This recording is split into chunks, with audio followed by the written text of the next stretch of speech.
Hello, students. I hope you are all fine and in good health.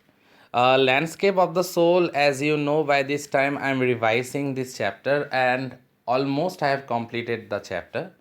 So, let me explain once again few of the important short answer type questions. Question number one, very important. Which part of the landscape painted by Wu Duozi did the emperor admire and how long? It is related to the very beginning part of the chapter. I repeat the question once again. Which parts of the landscape painted by Wu Duozi did the emperor admire and how long? Well, the answer goes like this. The emperor watched the painting for a long while. Wang Zong, he admired, he looked at the painting for a long time. He admired the wonderful scene painted by Wu Duozi. He discovered forests, high mountains, waterfalls, clouds floating in the vast sky, men on hilly paths, and birds in flight. So, these are the things that he discovered by looking very intently or very carefully at the painting. He discovered the forest, the high mountains, the waterfalls, the clouds floating in the sky, men on hilly paths, and birds in flight. So, these are the things that are being discovered by the emperor when he intently looked at the landscape painting as painted by Wu Daozi on his palace wall, as you know by this time. So, dear students, now I am moving on to question number 2. See, it is written, what did the painter Udozi tell the emperor about the cave? So, what information, what specific information was given by Udozi to the emperor related with the cave? The painter told the emperor that a spirit lived in the cave, which was at the foot of the mountain. So Udaozi told the emperor Wangzong that a spirit lived in the cave, which is near the foot or which was at the foot of the mountain. As he clapped his hands, the entrance to the cave opened. Now, that is the mysterious way by which he disappeared later. So he clapped his hands, and obviously the entrance to the cave opened. He told the emperor that the inside of the cave was splendid. Splendid or magnificent, or dear students, you can term it as gorgeous. And not only that, he offered to show his majesty the way. And not only that, he was very much interested to show Wang Zong the way inside that particular path or that particular cave. And remember, he went inside, and all of a sudden, the doors closed behind him, and neither he nor the painting was seen again. That is the mystery, or rather to say, that was the myth. Now, dear students, I am proceeding to question number 3. See what happened to the painter as he entered the cave. Just now I told in reference to the previous question. What exactly happened to Udaozi when he entered the cave? Was he seen again? Or did he came back again? Or what exactly happened? As the painter entered the cave, the entrance to the cave closed behind him. The emperor was surprised. Before he could move or speak a word, the painting had disappeared from the wall. Now, before the Chinese emperor Wangzong could utter a single word, mysteriously, not only Wu Daozi, but along with that, that massive landscape painting that he had painted on the palace wall, both disappeared under strange circumstances. There was not even a brush mark left there, and even the Wu Daozi's painting tools also disappeared. Not a single brush was left. The artist Wu Daozi was never seen again in the world, and in this real world, in this mortal world, the artist Wu Daozi was never seen again. So that was his last painting, and that was his last meeting with the Chinese emperor. After that, he was never seen again. So it can be related with a myth or the mysterious disappearance of the 8th century Chinese painter by the name of Wu Duozi. Now, dear students, I am moving on to another question. Question number 4. See, it is written, why do you think China's classical education included stories having deep spiritual significance? So, what is the reason behind China's classical education? Now, why in China's classical education stories like this, stories of spiritualism or about Wu Daozi, why all these things are included? What is the reason behind it? Stories having deep spiritual significance helped the master to guide his disciple in the right direction. Master means tutor, disciple means pupil.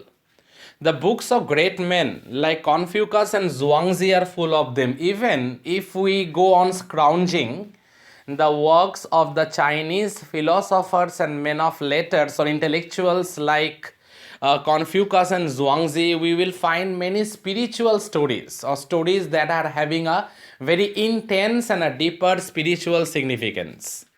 These stories narrate tales and reveal the spirit in which art was considered at that time. Now, not only that, it provides the future students also few knowledgeable facts related with art and spiritualism or painting that was considered very highly at that time. To give an overview to the present students about the spiritual essence and significance of art and beauty. That is the reason spiritual subjects are being included in the syllabus, and those things are taught to the students also. Next question is very interesting. Why did the painter not draw the eye of the dragon he had painted? How far do you agree with him? That is another mysterious thing. The painter had drawn the entire dragon except painting his eyes. Do you agree with him, and how far do you agree with him? The painter feared that if he drew the eye of the dragon he had painted, the picture would be complete and the dragon might come alive. That is the reason he haven't drawn the eye of the dragon, though he had drawn the entire dragon except the eyes, because he had a feeling that if after he had drawn the eye of the dragon might come out of the painting and the dragon might come alive. Then it might fly out of the painting. That is the perception of the painter. Since the vision of the artist is spiritual, we agree with him. The vision of the painter or the vision of the artist is spiritual, we ultimately agree with him.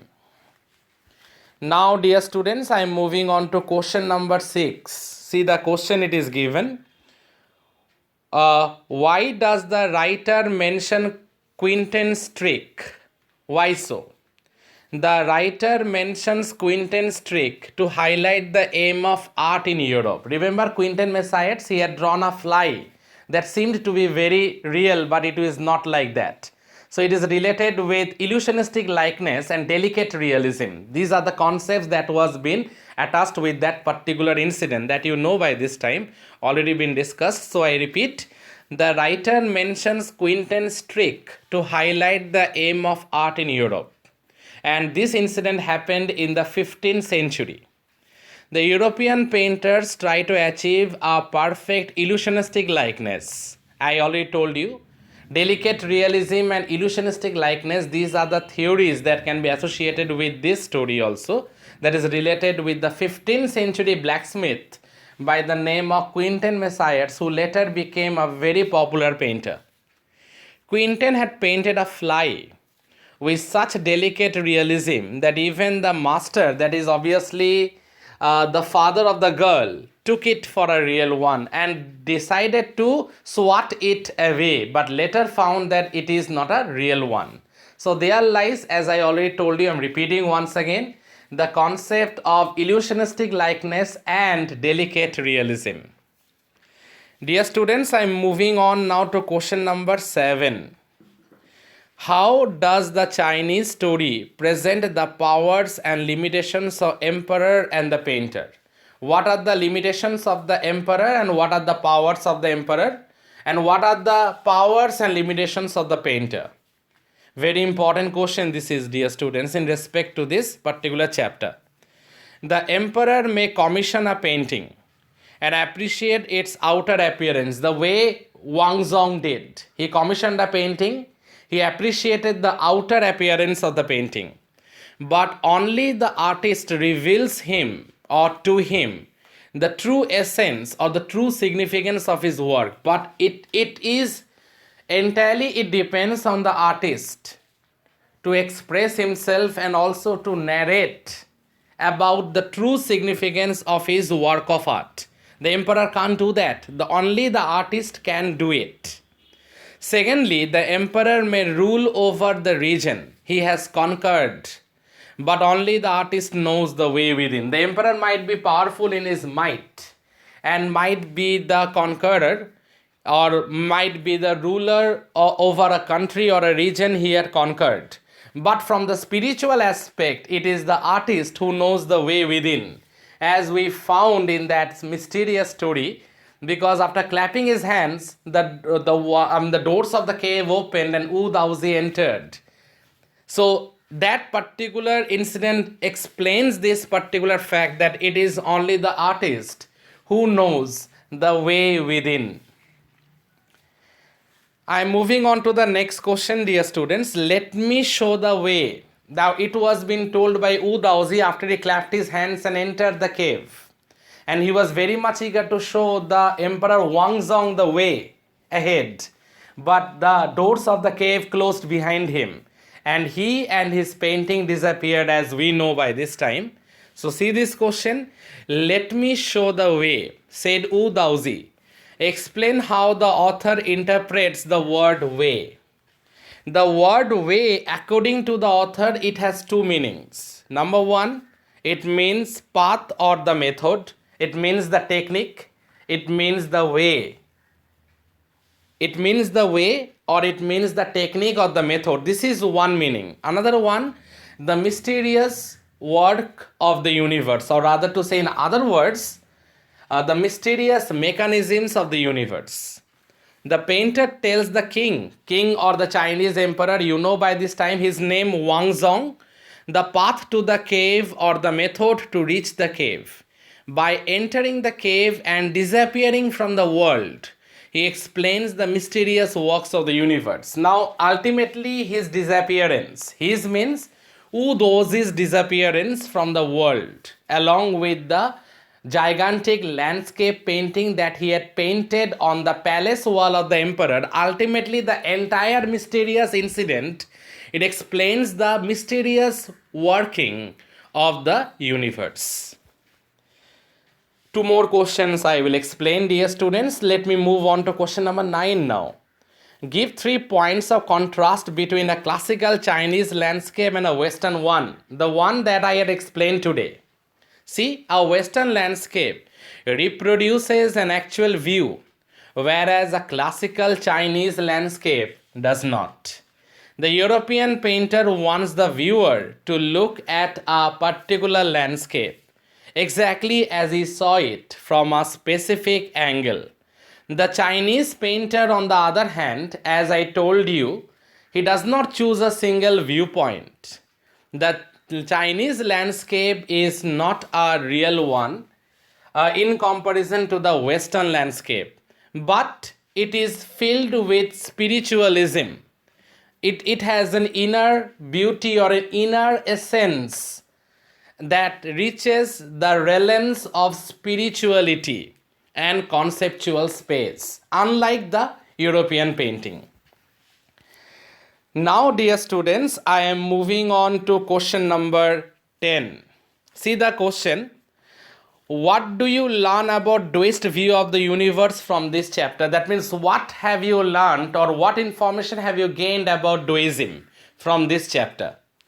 Daoism recognizes two contrasting but complementary elements in the universe, namely yang and yin. And remember, yang is active, it is masculine, it is stable, it is warm, and it is dry. These are the contrasting features between yang and yin. Yang, as I told you, it is dominant, it is active, it is masculine, it is stable, it is dry. Whereas yin, on the other hand, it is feminine, and most importantly, it is receptive. It is fluid, moist, and cool. And see, there are a lot of contrasting features between yang and yin. And remember one thing, the interaction of yang and yin is a fundamental concept of Taoism. And their interaction is possible definitely because of the active role played by the middle void that act as a conduit of communication between yang and yin. And that there lies the fundamental notion or concept related with Taoism. So dear students, I told that I will explain up to question number 10, but I found that 3 more questions are left in this particular segment. So let me explain these 3 also. Question number 11, you see, it is written, which element is often overlooked? How is it essential? Obviously the middle void, that is overlooked, but remember that is also very essential because that acts as the cord of communication between the yin and the yang. So without the middle void, nothing exactly is possible. The middle void is the essential third element, which is often overlooked or not given due consideration as such, or not given due importance as such that was given to yang and yin. This is essential because the interaction between yang and yin takes place there. There means where? In the middle void. Nothing can happen without the middle void. It is as important as the suspension of breath in pranayam. And the concept of the yogic posture in pranayam is breathe in, retain, and breathe out. So the middle void, the function of the middle void is related with the similarity is there, related with the suspension of breath, related with the yogic practice of pranayam. Meditation occurs only in the void when we retain breath, and meditation occurs in the void region when we retain the breath. I am moving on to question number 12, but question number 12 and question number 13 I haven't explained yet from the text. That part is left, but let me explain the answers because it will give you an overview in advance also. How does Nathalie Toveroy define the role of man? The writer assigns a fundamental role to man. In the space between heaven and earth, he becomes the conduit of communication, that is the medium of communication between both the poles of the universe. His presence is essential as he is the eye of the landscape. So human beings, their significance or our significance is very important because we are ultimately the eye of the landscape. And he means the human being, since human beings is the cord of communication or the medium of communication between both the poles of the universe, heaven and earth. So ultimately he occupies an important position in the universe. He is not lost or oppressed by the lofty peaks. He is neither oppressed or lost by the lofty mountains or lofty peaks. Now I am moving on to the last one, question number 13. How to classify art on the basis of you reading the chapter Landscape of the Soul? That means what is your take on art? Or how do you classify art on the basis of your reading the chapter Landscape of the Soul? We may classify art, that is paintings and sculpture, broadly as mainstream offerings and outsider art. In 2 ways it can be demarcated, or there is a demarcation or division based on 2 ways. Number 1, mainstream offerings, and number 2, outsider art. Whereas the former, that is the mainstream offering, are products of trained artists. The latter, that is outsider art, are the works of those who have received no formal training in art but still are very talented in painting and drawing. Yet they show their talent and artistic insight. Insight, it means knowledge. It is the art of the untrained visionary. So outsider art is actually the art of the untrained visionary who received no formal training in art. Despite that, they show talent and an artistic bent of mind, and they have an artistic knowledge, inborn or innate artistic knowledge or insight. Whereas mainstream offerings are the products of the trained artist who are actually quite knowledgeable in terms of art and culture. Whereas the outsider art, those people, they had no formal training. Despite that, they have an innate talent and artistic insight also. And it is the art of the untrained visionaries. Though they don't have any formal uh, coaching, or they don't have any formal training yet, they are untrained visionary, yet they have a innate visionary power in them. So that is it, dear students. I hope you will listen to this audio presentation, and if there is any doubt, kindly clarify to me. I will explain it to the best of my ability. Thank you, students.